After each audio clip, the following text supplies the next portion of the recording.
Hey, what is up, Milsurb family? It's Big Boy Rabbit and T-Mak. Hey. Welcome back to Gun Rants. It's going to be an ongoing series, kind of like a vlog podcast. Doesn't matter. We're going to get on here. We're going to talk about some guns. That's what y'all like to hear. Talk about some guns. Everything on the table right now, almost everything on our discussion table is a Makarov. Or sorry. Well, yeah, it is all a Makarov. It's all a Walther too, because they're all the same gun, and you're not going to convince me otherwise. Copycats. They're all copycats, but the Walther is undoubtedly like the AK-47 of the pistol world because it has continued to live and be copied over and over and over and is still in production today. Even though the Walther was released in Ooh. The Walther or the PPK? The PP. The Walther PP was the first one. It was like 1920, right? 1921, I believe. Yeah, somewhere right in there, 1921, and that is still, well, the PPK is That'd be still, 1932. Yeah, that's still being made today. I don't know if they're still making a PP variant. Are they still making that big one? Okay. Yes. What would the Bursa Thunder? What's that a copy of? Because that's a PPKS. That's a PPKS. All right, the Bursa Thunder is the PPKS. I'm trying to think of another regular civilian one that is a Walther. Name one. Oh, we got CZs. There's a CZ that's a direct copy of the Walther as well, right? Well, that would be a 1927, but technically no. Not a copy? Was it a competition? No. The internals are a copy, yes. The externals are no.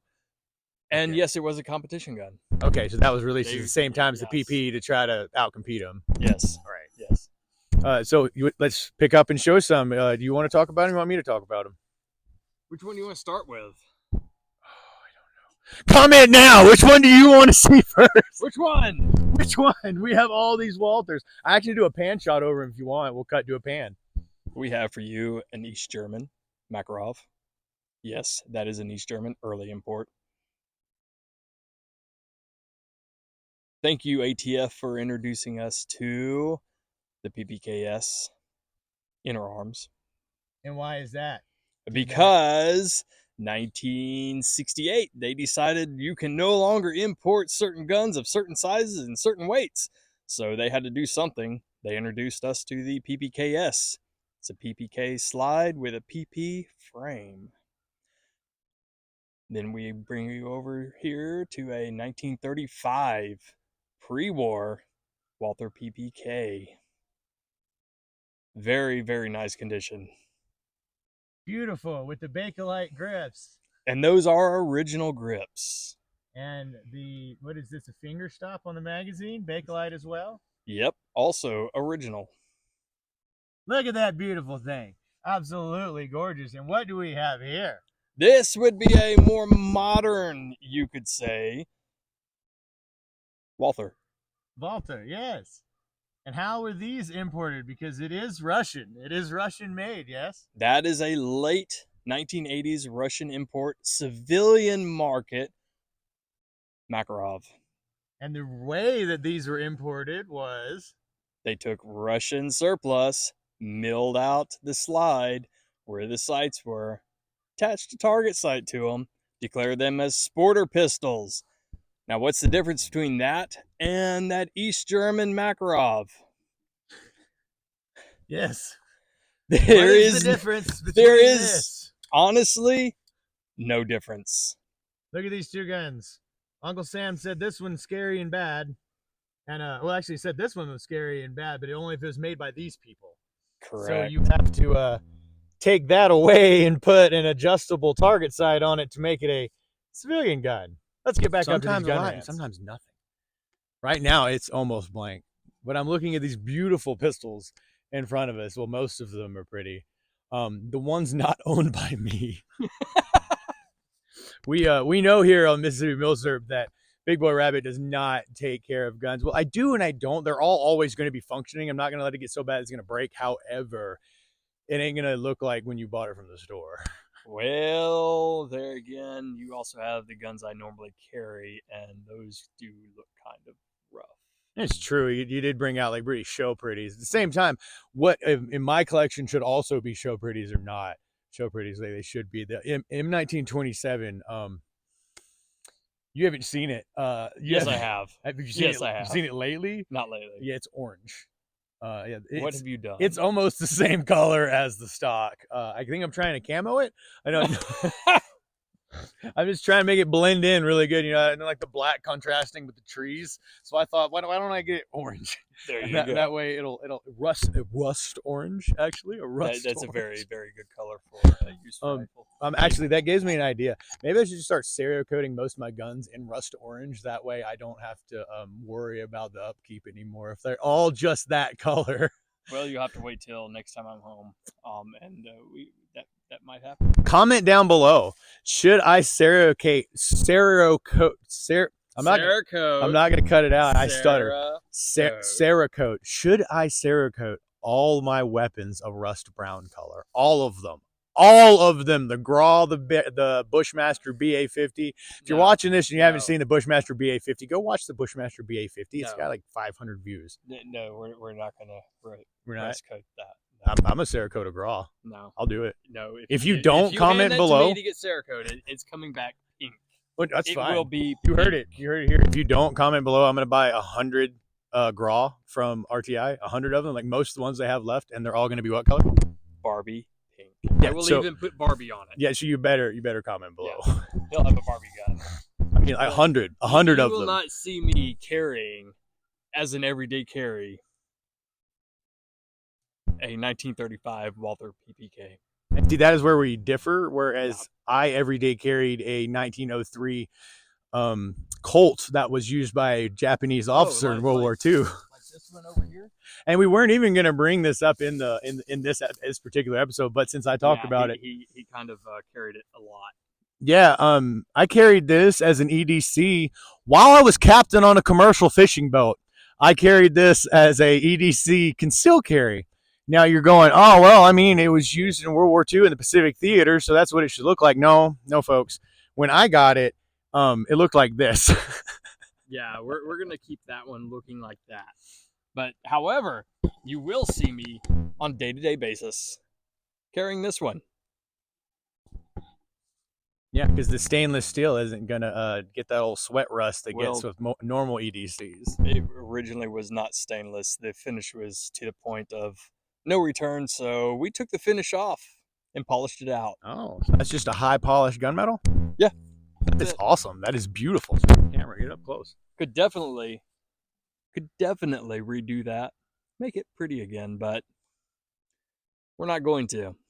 I think that dual tone's pretty sweet, and that's a Walther PPKS, right? Yeah. That would be 1973 date. It's indicated right here. I don't know if the camera will pick it up, but right there. It actually normally does. Like, we can't see it. Really? Yeah. Yeah, like right there. Oh, there we go. Right there, you can see the 1970 or the 73. That's your year date manufacturer.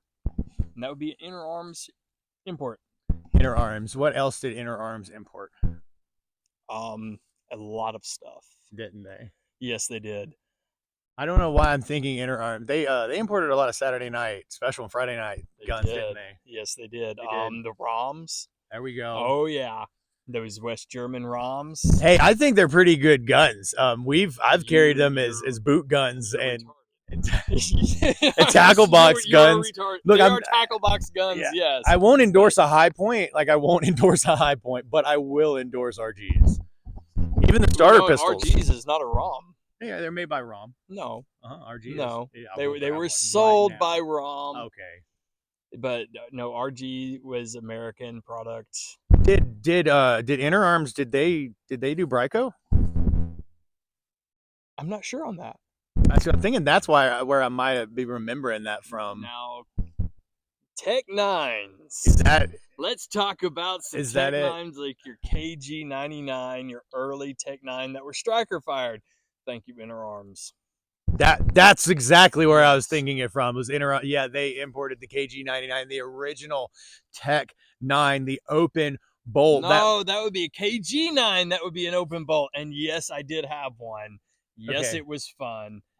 And yes, that had to go because that cost too much for sitting in a gun safe. Yeah, it's a very high value one for the original, because the original ones were semi-automatic, but they were open bolt. The original ones were open bolt. And that's where Tech got in trouble. The Tech 9 got banned by name because of the KG9, not because of the Tech 9.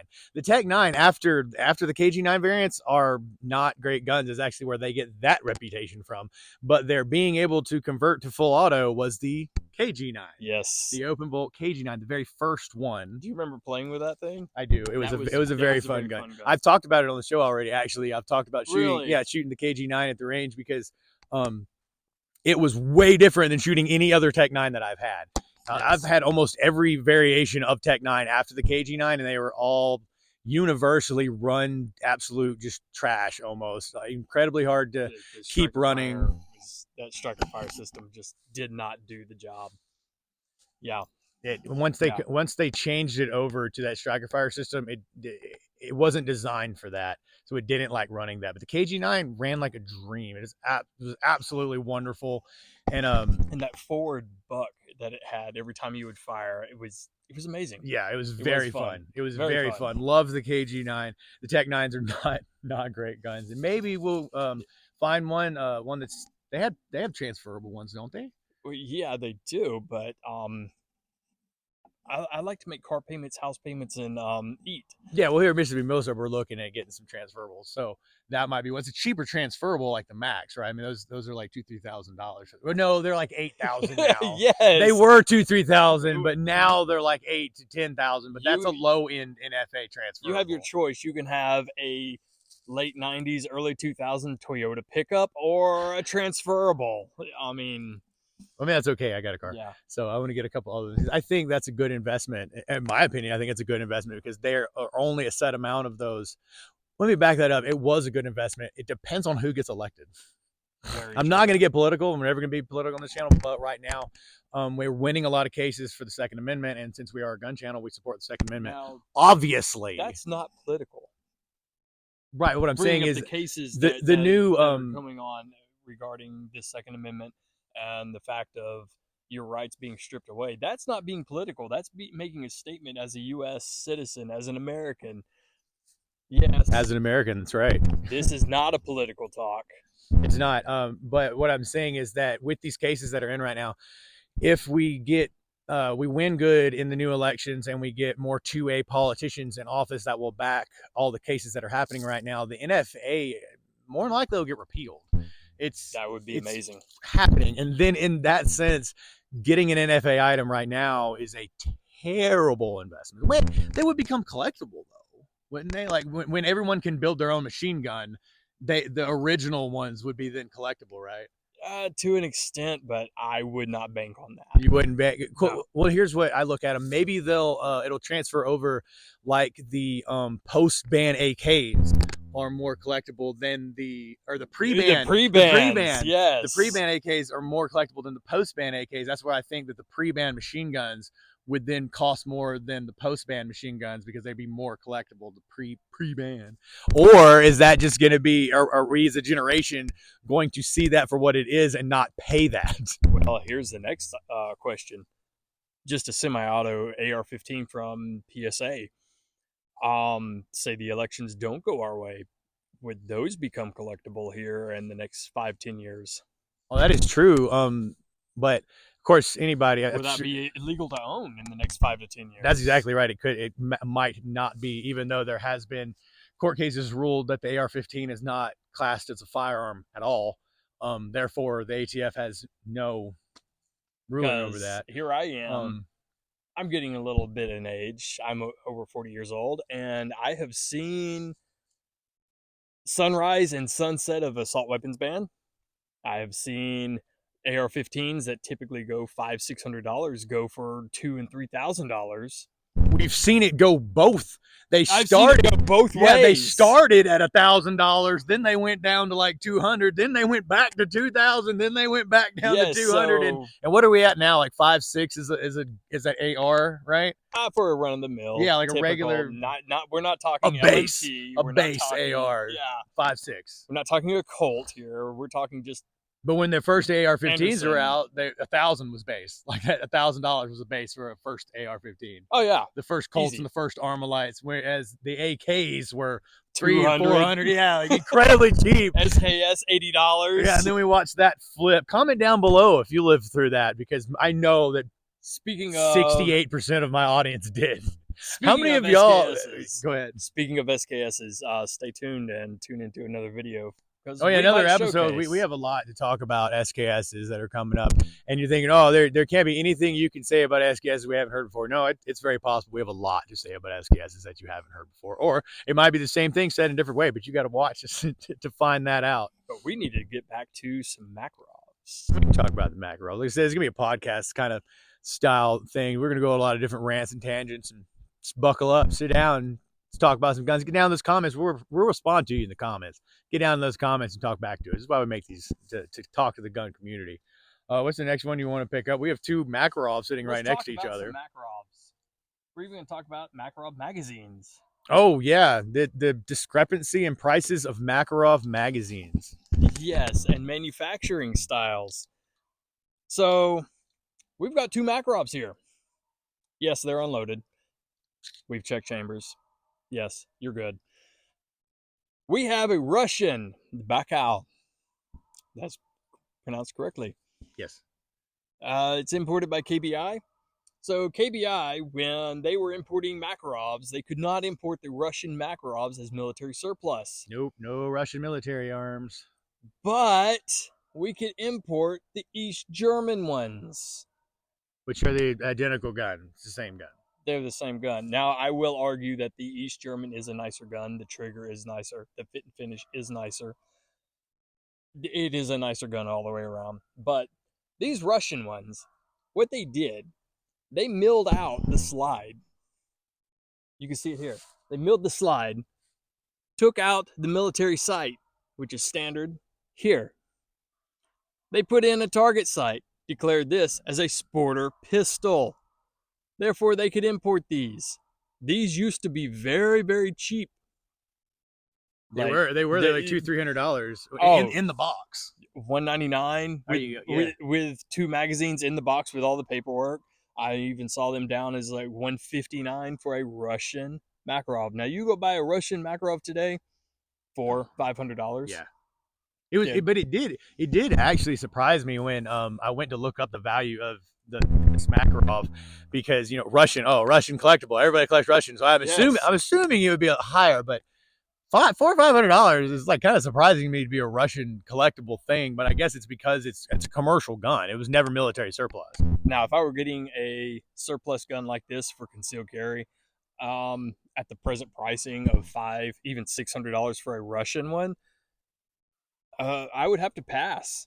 Yeah, I mean, if you're buying as a modern CCW carry gun, there are so many other guns on the market in $500 and $600 range, even $300 and $400 range, that actually do outperform this. They carry more rounds. They're lighter weight. I would tell you not to carry that as a concealed weapon. Oh, well, the only reason you'd be buying Makarov to carry as a concealed carry weapon would be for the round, right? Because there'd be in a 9x18, so you want to carry the 9x18, and then if you're choosing it for the 9x18 caliber, it would be a lot smarter to get the P64, right? Well, that or just get a Glock 42 and put a 9x18 barrel in it. I can go ahead and tell you that people, our fans of this channel, hate modern guns with a passion, don't you? Don't all of you? You just can't stand them. Yeah, we only like old guns. So we're talking about concealed carrying milsurp and concealed carrying milsurp. Right. So this would be the cheapest economical thing to get. Would be a Polish P64. Yes. Polish P64. They're still going for like $200, like right now. $200. Really? 100%. Seriously? Yes. I've seen them sell on Gunbroker recently for $200, $250 with the $35 shipping or $25 whatever flat rate shipping. I may have to get me another one. Yeah, I don't know if there's another import that happened, because I'm not that in the loop. There might have just been like 100 crates of them uncovered in a warehouse or some crap, but I just saw a good many of them selling for that. Anyway, and then there's one sitting up at a local gun store for $300 right now. I know. That's not bad. The only reason I haven't got it is because it has custom grips on it, and the custom grips have roaches in them. Not live, not live roaches. someone took the time to take like a hissing roach and make a somebody acrylic grip with roach inside. You know, like you do a scorpion, but with a roach. somebody was like smoking too much of something. Yeah. And yeah. So I think it was somebody who owned a glong. If y'all have never seen what a glong is, go check it out. It's for if you want to smoke tobacco while you are at the range. If you need to calm your nerves before stepping up to the line, you use a glong. Oh Lord! Just go look it up. Go look up glong, and you'll be come back and tell me in the comments that, wow, I can't believe the ATF hasn't had a heart attack. I'm sure that the video about the glong has given plenty of ATF agents hernias just watching the video. But it's for tobacco use only. All right. Now back to this P64. P64.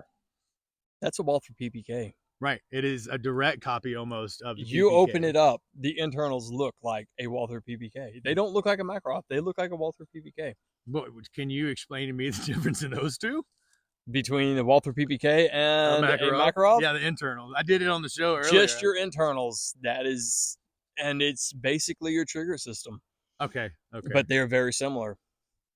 That would probably be where the Makarov got away with blatantly ripping off a German design. Oh, wait, they would never do that with an AK-47. Oh, you're right. They would never copy another German. They wouldn't blatantly rip off a German design or something. Now, the AK wasn't a direct copy of the STG. It just did borrow a lot from it. Coincidence, they all looked really, really close together. Just a coincidence. Yeah, I did. No. Hey, I got a Mikhail question for Kalashnikov totally came up with that design while in a hospital. Yes, we believe the story. In a fever dream. Yes. Or on Russian morphine, maybe. And we landed on the moon. I gotta say, I mean, for the AK, if you look at all the other guns that were being used at the time, other than the STG-44, all other weapons in existence, he had to have had a fever dream or some Arctic mushroom tea induced. He stuck his head in a hat and God talked to him. I mean, that is how the gun Bible tells us the prophet came and God, just much like how John Moses Browning and I don't know if I back John Winchester. John Moses Browning, that guy had some good ideas. He did. God was speaking directly through him, not to him, through him. His words. Gun God. Okay.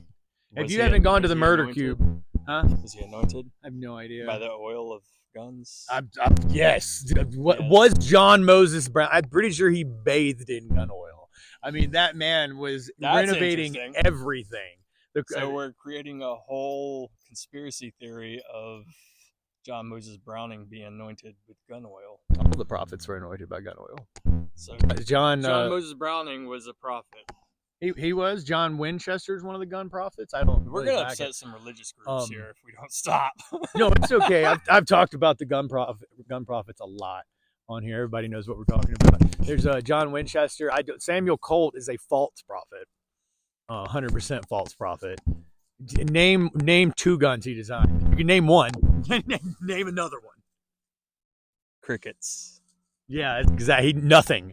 He helped slightly, a little bit. The Walker Patterson. The very first one he produced. I don't exactly know what part. He didn't produce that, did he? He did. He did produce that. Okay. That was the first one that the Colt company started producing, was the Walker Patterson design.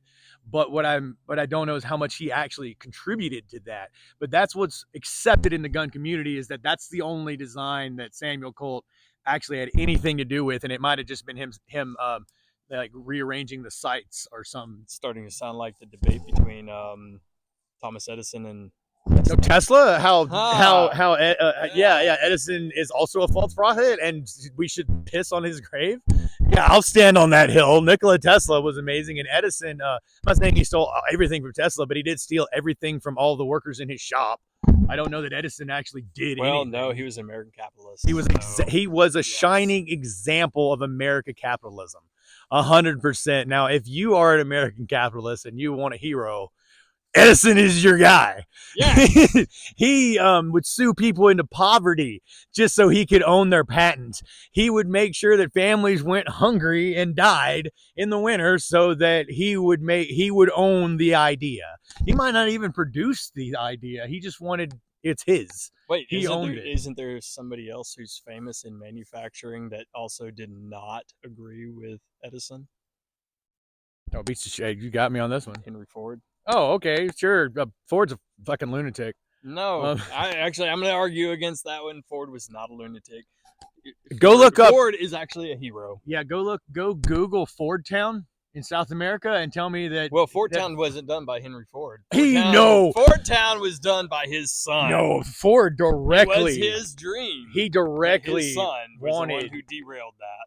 Maybe, but Ford had his hands in wanting shit to mimic the American, and that's why it failed. But we need to get off that subject because that's going to open a whole new can of worms you might not want on your channel. This is a podcast. Trust me. We're not going to go deep in that rabbit hole. So we want to talk about the Walthers some more. We're going to talk about the Walthers and these Makarovs. So we can't stay on that. E64. Very that's economical. That's a PPK, people. Grab another PPK off the table. Same PPK? thing. Yeah? Look at this. You see the difference in the sights, but do you see the similarities? Even in your grips. Yes.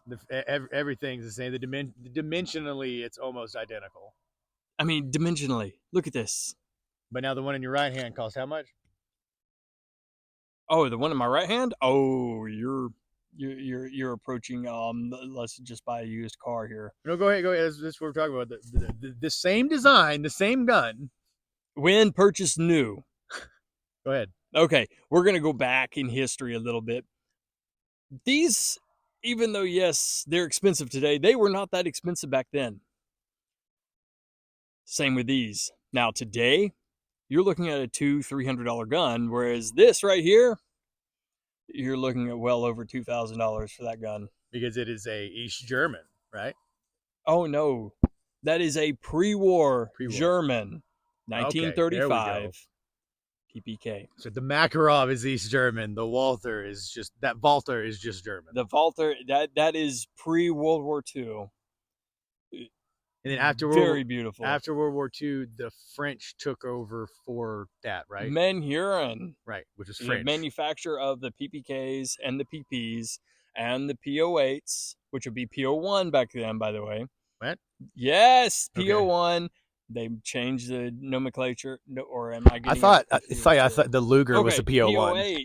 PO8 is the Yes, which would be. I don't have one here to show you. Otherwise, I would bring it out. But I don't think we might have one in the Milsurp warehouse, but I don't think that we do. I wasn't a big Walther guy. I wasn't a big Walther guy. Yeah, that'd be my department there. But all of those guns, even some of your Lugers, were manufactured by Manhurin, which is French. French. Yes, they actually took all the tooling, all the old parts, brought them into France, manufactured them right there. Want to know a fun fact about that French Manhurin? Go for it. I just found out that that's French today. Not like right this second. Not like you didn't just tell me that. But the research I was doing for this episode blog, they're still in business. Yeah, did you? I thought that Manhurin was a Japanese copy. Really? Are you serious? All this time? All this time, I swear to God, I've never looked at one hard enough, I guess, to see Made in France. And Manhurin, the name Manhurin, does that not sound? I mean, Mandarin. It rhymes with Mandarin. No, it does. No. It does. Comment down below if you could be fooled. Editor, Manhurin across the screen. If you think that's French, comment Y. If you think that could be Mandarin, comment B down below. They're not actually going to comment. I'm just playing. They're going to comment. They're not going to comment. We're gonna go to a cut right here. There we go. You're missing a lot of content. I mean, it's going to be some editing.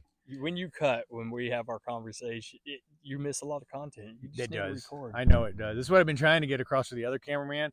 It's ABF, always be filming.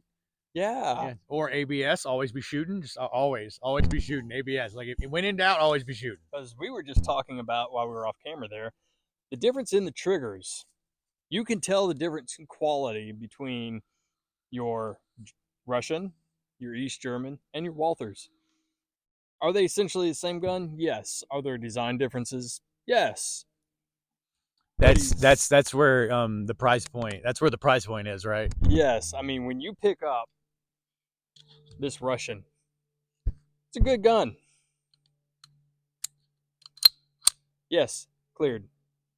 If anybody wants to see, slide his back. There we go. I don't know if YouTube's gonna like that or not. Yeah, we do it all the time. Okay.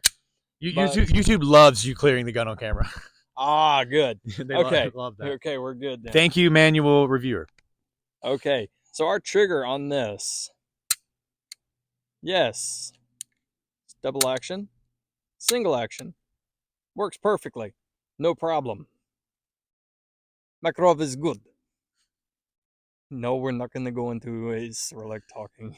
I know you want to, but we're not going to. But the trigger on this is okay. I've had better. But the East German is an overall better made. Like it feels good. It's a lot. Let's aim some more of that. Ooh, yeah. Did you hear that lockup? The finish on this, the feel on this, is so much better. I mean, buttery smooth, like velvet. When you look at, say, your slide stop here, look at that. It's just sheet metal, bent sheet metal. Then you come over here to the East German. Oh, that is milled, and it's so much smoother.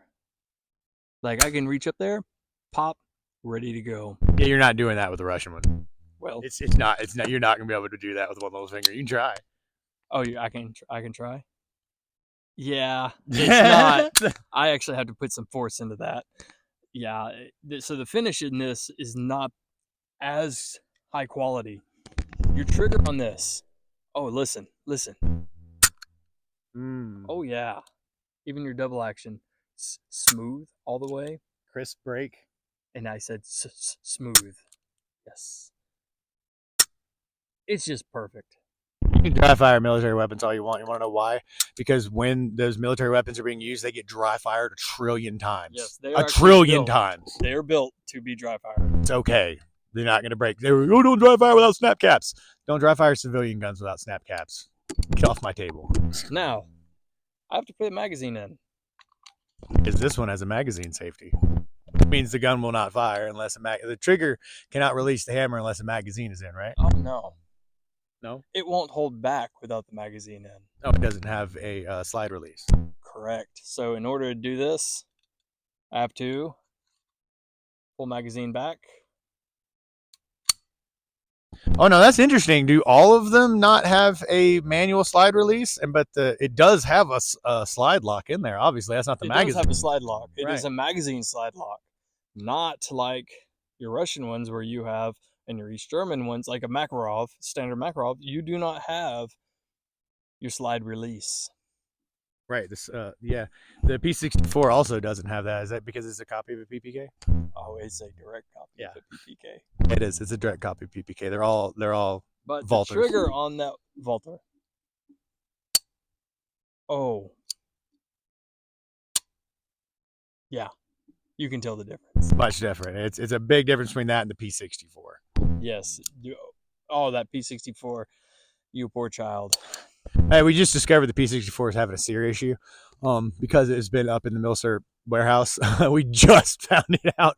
It's okay, though. It's a really, really quick, simple, and easy fix. And it'd take me like 2 minutes off camera to do it. I don't feel like doing it right now. That P64, that double action at 24 pounds. It was ridiculous. But it was made. It was ridiculous. Okay, this is what I was going to ask you. That PPK, right? Yes. Now, the P64 was specifically made for military and police use, right? Whereas that Walther was made for both. It was really originally released to the civilian market. Yes, it was. Right. And then it was marketed to the police and the detectives and plainclothes police. Only the PPK, though. The PP was actually meant for police pistol. Right. Yeah, the police pistola. That's what the PP stands Yes, for. the PPK is meant for detectives or people who want to do something more Plain concealed. plainclothes police that have to Yes. be concealed carrying. It was a little bit better than the Walther PP is not that big, right? Walther PPK? No, PP, Oh, a PP? regular pistola. Isn't that about the size of It's a about the Makarov? size of a Makarov. Yeah, I don't Now you understand. can tell the difference. What do you not understand? I don't understand why they needed to make it small. Like this, that's a pretty concealable gun. It is, but would you not argue that that is even more concealable? It is. It is more Yes. concealable, and the fact that it's in the same caliber, the 7.6. Oh no, that's in 7.65 Browning, whereas the Makarovs in 9x18. Correct. Do they have any Makarovs in 7.65? I have seen some, but they are commercially done. They Right. are not Right. So the surplus. closest Makarov that you could get that would be 7.65 would probably be that CZ Walther clone. Well, you can also get the Hungarian clone. They did 32. one, and it is actually labeled as 32 ACP. Dope. Yes. Well, And it is if Hungarian. you like this video, make sure to comment and like. If you haven't hit the subscribe button, go ahead and hit it. We're working on like a 35-minute video. We got to cut them. Got to be at least 30. We're going to cut this up best we can and get this put out. And this is going to be a new style that we're going to be doing just to try to get more content out. If you like it, comment down below. Don't forget to hit that subscribe button because YouTube likes to unsubscribe people at the beginning of the year. I noticed that. So check that subscribe button. Make sure it's still the right color. And we'll catch y'all next time.